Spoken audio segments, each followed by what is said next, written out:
G'day bike riders, I've got something a bit different for you this week. I'm heading off to Melbourne as I need to get to the Victorian Heart Hospital. I'm the Bike Route Buddy, bringing you bicycle infrastructure reviews from Geelong and further afield. My father recently became unwell and he was admitted to the Victorian Heart Hospital in Clayton on the edge of the Monash University campus. The Heart Hospital is pretty new and Google still just shows it as a soccer field, but I can assure you that my father wasn't in a bed in the middle of the field. I needed to get there from Geelong on a number of occasions. I think I made the journey about 7 times in 10 days. I tried a number of different methods of getting there, which I decided on based on the time of the day, how much time I had, and just seeing which method was the most efficient.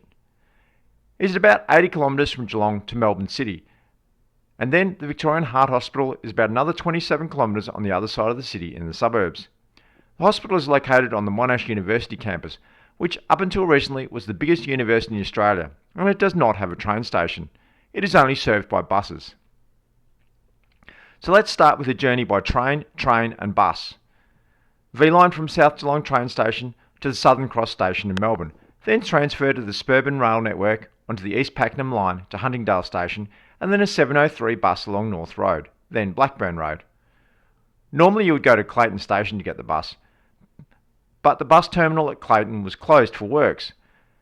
The public transport app did not inform me of this, but fortunately I found out this by accident as I was talking to someone on the train and they informed me of the diversion. A few of the other visitors got off at Clayton and then had to get another train back to Huntingdale to get the bus. From Huntingdale, one time I just got the 601 bus to Monash University interchange and walked the last kilometre or so rather than the 703 bus to the hospital.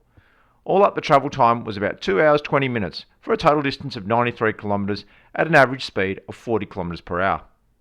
I did that back to Geelong and it was about the same. The wait time for the Geelong train at Southern Cross station can vary a little, but generally the frequency of Geelong trains is pretty good. Total cost of the return journey was $10.60. There was one day when I decided to drive that I didn't have the 2 hours and 20 minutes to spare, and I also had to take some items into the hospital. I left in the middle of the day and it was about 1 hour 20 minutes from door to door to get there. The hospital is just off the Monash Freeway and then a short trip along Blackburn Road. There is no street parking anywhere around the hospital, so I had to park in the underground car park at the hospital. The trip home was not so good, as I left at around 5 p.m. It was bumper to bumper all the way from Clayton, 25 kilometres to the southeast of the city, and through the Domain Tunnel and then to Werribee, about 40 kilometres west of the city. It took about 2 hours door to door.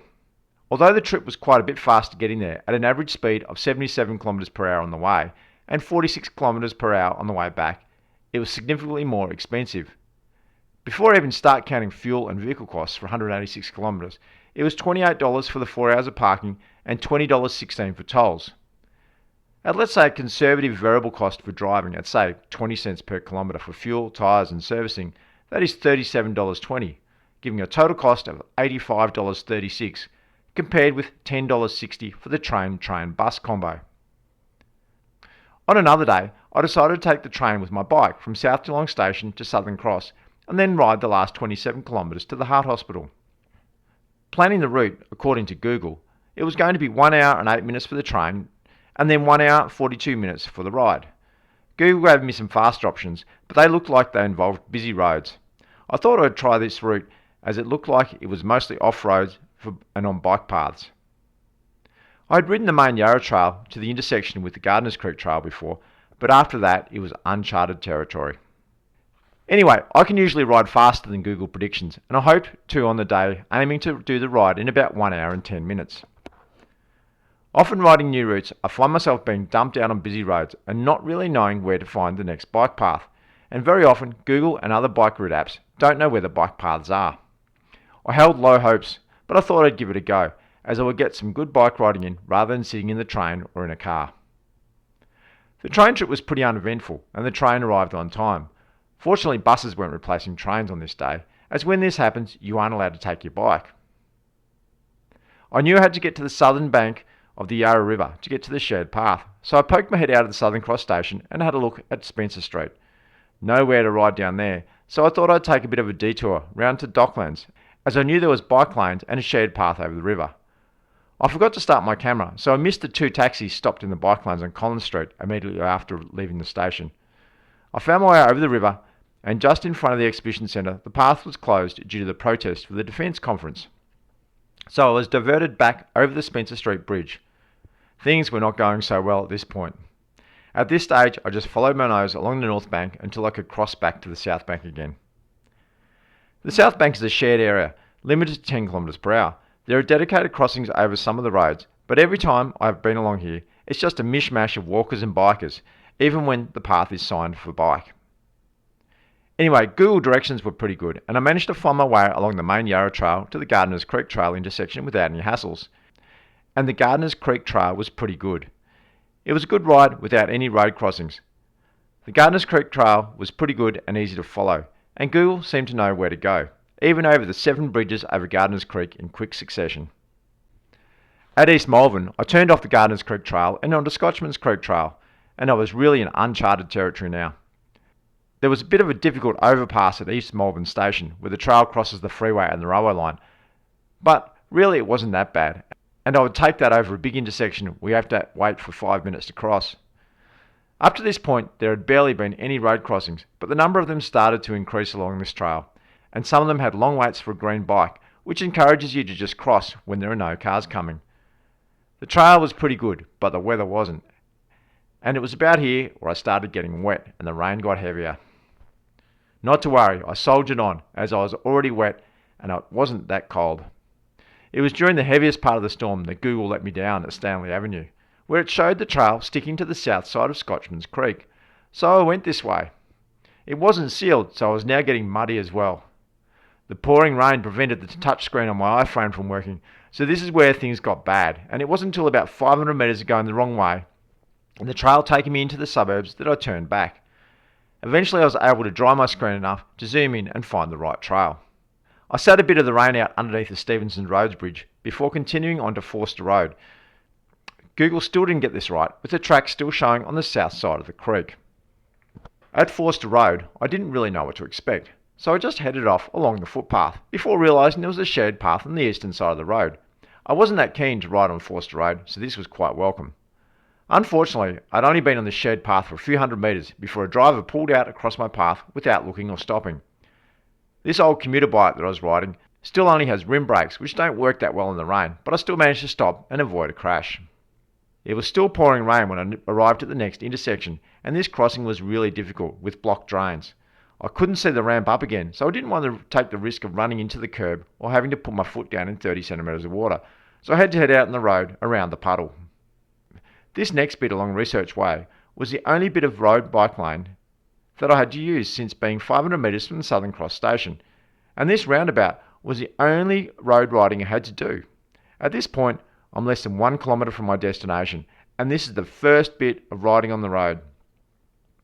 As I cross the Monash University, Google lets me down again, and I'm using my mountain bike skills on this wet, slippery slope. I could have turned around and found the correct path, but with the destination in sight, it's just time to get there. There's a shared path along Blackburn Road that I can use for the last few hundred metres, but I know this just ends at the next intersection, so when I head down that way later for dinner, I'll have to ride on this 3-lane road or on the footpath. Last is this little push up the hill to the 1-year-old state-of-the-art hospital, and after riding all the way from the city with only a couple of hundred metres of road, it is disappointing that there is not a bike rack to lock up to. I'm forced to lock up to the seat out the front. I wonder if any of the staff ride to work, and if they do, where do they leave their bikes? I attempted the ride back later that night in the dark. It was a pretty reasonable experience for most of it, and I did like these lit up markers on the trail edge. I did, however, get lost at Birrarung Ma on the way back to the city when the trail was closed with no detour signs, and I didn't know where to go. I had to carry my loaded bike down some of the stairs to get back to the river level, and again down some more of Swanston Street to get back to the shared path under the bridge. As I got close to the Southern Cross railway station, this time I just braved it and rode up Spencer Street to the station rather than following the shared path and bike paths through Docklands. Back in time for the 9:22 train and back to South Geelong for 10:30. Total cost for this journey was the same as the train bus journey at $10.60. From Southern Cross to the hospital by suburban train and bus was 58 minutes. It took me 1 hour and 20 minutes on the way out, though I did stop under the bridge for 10 minutes and got lost a couple of times. Coming back was 1 hour and 5 minutes, so it was pretty comparable to the bus-train combo. I was pretty impressed that I could get all the way out to Clayton, about 25 kilometres from the city, barely having to ride on the road, and it was reasonably direct. The Scotchman's Creek path continues further on, but I'm not sure how far. Even Google had reasonable knowledge of the paths, but I'm not sure what it is like for the other suburbs in the area. The connections are much better than in my hometown of Geelong, where trying to use Google to navigate is pretty much a waste of time. It would be great to see some better off-road connections to, say, the Epworth Hospital in the southern suburbs of Geelong on the Deakin University campus. There are lots of similarities with a hospital being located on or near a university. Currently there's some intermittent road paths and a few short sections of shared path that don't really connect. Maybe if the Southern Bike Link Stage 2 goes ahead, the access might be improved. Anyway, thanks for watching, and don't forget to subscribe to see more bicycle infrastructure reviews. I'm the Bike Route Buddy, and I'll see you out riding the Scotchman's Creek Trail, the Gardeners Creek Trail, or the Capital City Trail.